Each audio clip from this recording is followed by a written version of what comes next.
Nothing's more unappetizing than a dirty establishment. Welcome to WatchMojo.com, and today we're counting down our picks for the top 10 gross restaurants from kitchen nightmares.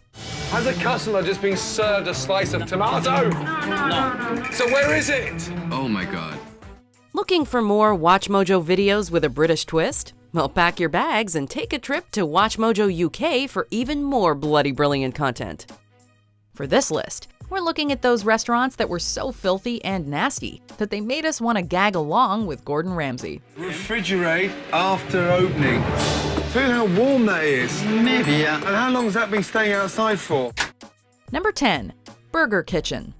Owned and operated by a self-proclaimed beef expert, Burger Kitchen was actually partially paid for using the owner's son's inheritance, without the son's knowledge. I kind of forced him into it by taking his money.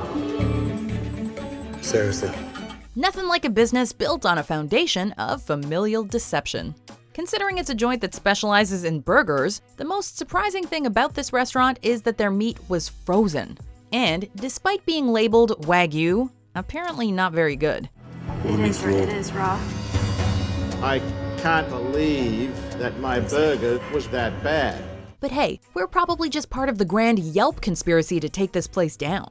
Even with all the disappointing dishes, the grossest thing about this kitchen was the tension, fighting, and family drama. How much did it take? 250,000. Wow. Number 9. Yannis. The disgusting things Gordon manages to find during his kitchen inspections never cease to astound. There's not food. We're not serving them. It's got mold on top. It's moldy. You'd think that professional chefs and restaurant owners would have some concept of food safety, but alas, that doesn't always seem to be the case. Yanni's Greek restaurant feels like a veritable checklist of mistakes. A huge pool of grease. I love moussaka, but that is miles off. Moussaka. Moussak. They put fresh food next to raw food, and they have old, unlabeled containers in their cooler. Some of their food is so old, it's gotten moldy. But at least they're not using it right. That was the fat of the beef. Don't you dare. Don't you dare. Number 8. DownCity. Can we just 86 this special? Every single one of them has been sent back. Rico, Abby, in 1 minute, just both of you together. 1 minute. In what proved to be one of the most epic showdowns in the show's 7 seasons, Gordon confronts the owner of this establishment over the state of her kitchen and cooler. And as usual, the owner does not take it very well. You're being This wasn't like this. Hold on it wasn't like this. I don't run a kitchen like this. Hold on a minute. Do these people even watch this show? It's called Kitchen Nightmares. You'd think they would mentally prepare themselves for some criticism. Not only is the kitchen at DownCity cramped, it is an absolute mess. The floor looks like it hasn't been mopped, and there's trash all over the place. Not exactly the sort of setting you want to be getting your food from. It wasn't a party in my mouth. It was like a funeral in my mouth. A funeral? Yeah. Number 7. Fiesta Sunrise. Okay, silly name aside, this restaurant had one of the grossest kitchens to ever appear on the show. Oh my God. What's that?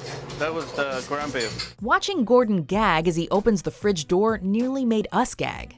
We could almost smell the stink through our televisions. This Mexican place looks like it hasn't been cleaned in ages, if ever. They make the classic mistake of not properly labeling their food, and sure enough, as a result, no one knows when anything was cooked.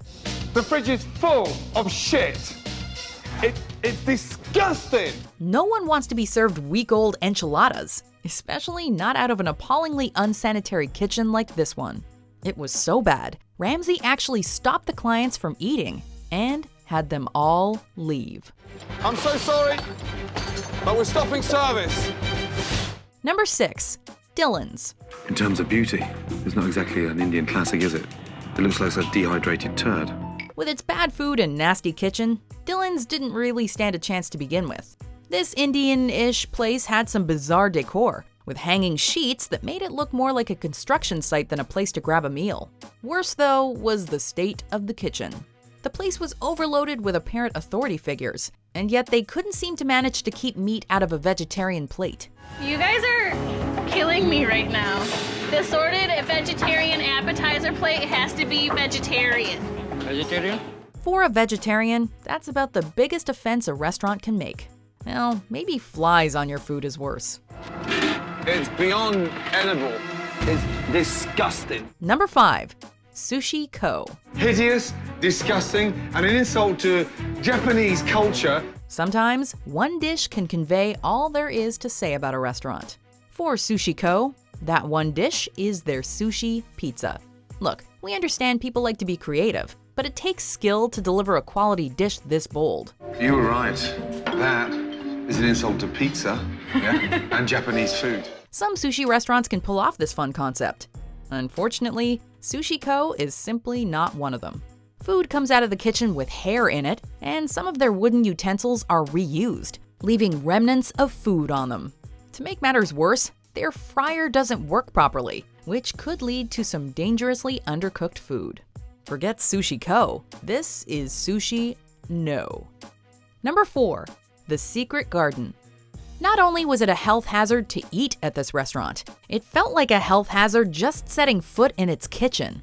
It's been here that long, even the bottle's moldy. It's rarely a good sign of quality when you can't even identify what a specific piece of food is. Some of the ingredients in this kitchen looked more like modern art than anything edible. There was so much mold on the food that, in some cases, it had spread to the shelves and containers. And to top it all off, Gordon managed to find some maggots. Yep, that's nasty enough to turn you off eating not only for the day, but for the entire year. Is everything perfect? Even in your kitchen? I don't think so. It's f***ing clean. Number 3. Spanish Pavilion. Oftentimes, one of the biggest problems with these restaurants is that they order too much food. Overestimating how much food you'll need leads to most of it sitting around and doing nothing but getting old and rotten. Not only did Gordon find bags and bags of freezer-burnt seafood with no labels, he also found a fridge full of perishable food on its way out. Disgustingly, he also found dead lobsters, one of which was actually in a container of sauce. That is a raw dead lobster. That is disgusting. Honestly, we're not sure if the pigeon in the kitchen was the most or least gross thing about this place. At least it was still alive. That don't smell. That lobster's fresh. Even though it died, it's good. Number 2. Seascape. The owner describes his restaurant as the Titanic, a luxury boat that's sinking. We're not sure about the luxury part, but it's definitely a disaster.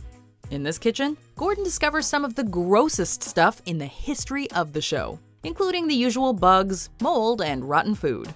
There's also so much sludge and grime on the walls that it looks like the place really hasn't been cleaned since the Titanic sank. Furthermore, the kitchen staff spills things and acts like nothing happened.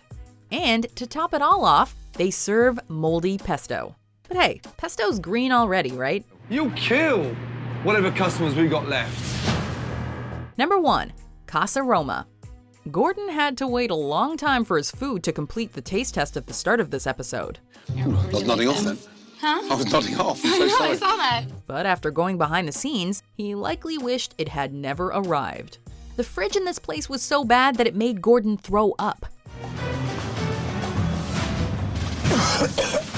In classic bad restaurant style, food was unlabeled, moldy, and rancid. Some of it was so bad that it stuck to Gordon's hand. We've heard of ribs sticking good, but we've never heard of hands sticking good. Yeah, no shit. I'm not worried about him. Let's see what he's got. If he wants to bitch and moan, that's his drama. The chef in this place just did not care, putting stomachs everywhere at risk. So it was almost a relief when he got fired. Okay, guys, listen. Worst shrimp scampi they ever had, and they said no flavor at all. You know, what can you do? Give me some water, Jimmy. Do you agree with our picks? Check out these other great clips from WatchMojo and subscribe for new videos every day.